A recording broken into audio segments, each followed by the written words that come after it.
is a full day and we're starting bright and early. We are at the White Temple here. I'm going with Get Your Guide and they're taking me to 8 different places all around Chiang Rai, showing me the best things to see and do while you're in Chiang Rai in just one day.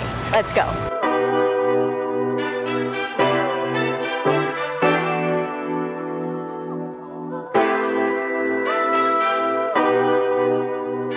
Something else that I did not realize is just how close it is to Chiang Rai. You can easily just grab an Uber. Well, they don't have Uber here, they have Grab.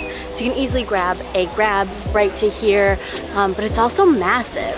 With this Get Your Guide tour, you're gonna get 1 hour here. I haven't even like scratched the surface of it because I'm too busy taking all the photos and videos, but it's really cool.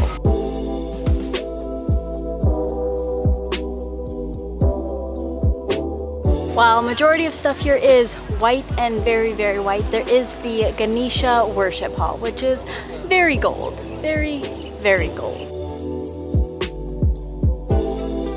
Our second stop today is going to be the Blue Temple. It's also known as the Tiger Temple because it is said that there was a tiger that was like jumping across the river. That's right over here. That's all I know about that, but it is stunning. A lot of the details are very similar to the White Temple, and that is because it is the same architect. At both the White and Blue Temple, you're gonna find plenty of food vendors, and then also like you can buy sarongs or any clothes to make sure you stay fully covered, because you always need shoulders and knees covered when you're at a temple if you're a woman. Blue Temple is definitely much smaller in size. They're working on some stuff in the back, trying to expand it, but you can quickly kind of walk around and see everything within 15 minutes here. With this tour group, we are given about 30 minutes, so plenty of time, wander around, see all the sights. But now, on to our next stop.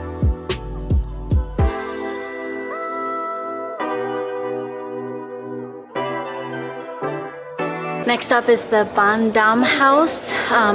Ba means house in Thai and Dam means black. And so it is the Black House. Some people think it's a temple. It is not. It's just like kind of an art museum with a bunch of different like abstract art, a lot of different like animal skins. This used to just be someone's personal private home, and then the son turned it into kind of the museum, and the father was the artist that created most of the art here. So when I was first coming here, I thought that it was just like one building, the main one, but it's not. There are 40 buildings here and they're kind of all spread out. So you do get a map at the very beginning. We're gonna go walk around, find some of the cool buildings. If you're enjoying this video, I would greatly appreciate it if you'd hit that like button and don't forget to subscribe. It helps keep me on the road so I can keep showing you all of these incredible and weird places. Now, time to get back onto the tour and head to our next stop. We're at the Long Neck Karen village, and here the women will put rings around their necks, and so they get really long necks. But what it actually does is it just moves the shoulders down, so it doesn't change anything to do with like your vertebrae or your muscles in your neck. It's your shoulders moving down. Part of me feels like we're exploiting people. They wear the neck rings because when they were first migrating over here, the men thought that it would protect them from any tiger attacks.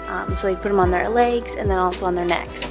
Now they still wear them out of tradition. While you're here, you're seeing some of their living conditions. You're seeing that it's not the greatest, but then you also see them like working. The women who live here in this village, unfortunately, they have no citizenship, basically. They can't go back home. They're not Thai citizens. And so for work, they have to work here in this village, making scarves, making trinkets for tourists to buy. So if you do come here, please purchase something, help them out. This is how they make their living. One of the best parts about this tour is that it does include lunch. Let's go dig in.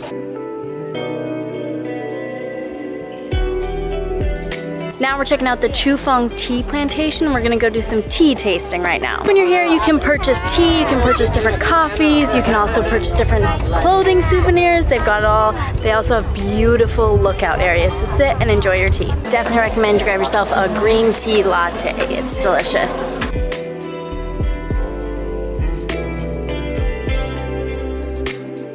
We're up at the Thailand-Myanmar border crossing, and the border is just this river right here.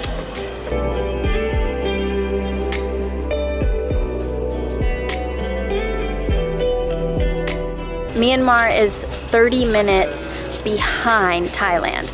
I've never heard of time zone changes being just difference of 30 minutes, but they are between Myanmar and Thailand. So my phone is showing that it's 3 o'clock right now, but when I look at Bangkok, it says it's 3:30. Just got done with the Golden Triangle. Wow, that was really cool. You get to see Thailand, Myanmar, and Laos all coming together. The only thing separating them is going to be 2 different rivers, the Mekong Delta and then one other one. Our last stop of the day is going to be the House of Opium. It's basically an opium museum where you can learn all about the history of opium, I think. It's really cool in here. You can learn all about the history of opium, like where it first originated from and then it was brought over, why it was brought over, how it became so popular here, and then they've got a ton of different like artifacts dating back to forever ago and like what they used to trade the opium for. Definitely recommend coming in here. They had like an entire science behind the smoking of opium. Well, for the actual smoking aspect, it had to be like elevated at certain degrees, but then also the smoker would lie their head on these really hard pillows. They're not pillows, they're literally like cement blocks.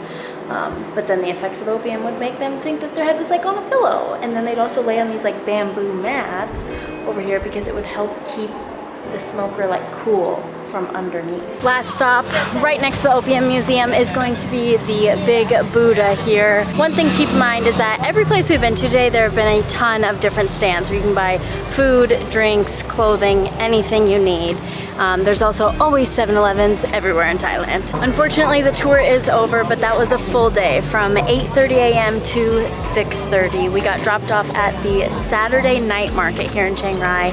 It's busy. It looks like it's got most of the same stuff that most other night markets have that I've seen in Chiang Mai and in Phuket and Bangkok. A lot of things. We're gonna wander around for a little bit and then we're calling it a day. So from what I've seen for the most part, it's a lot of clothes and some toys, but a lot of clothes. Prices are pretty cheap on the clothing and it looks like decent quality. There are some food stands, but not a ton. So I think we're gonna call it quits. I hope you enjoyed this video. This was everything you can go and see and do in a one-day tour through Chiang Rai. I'll see you next week.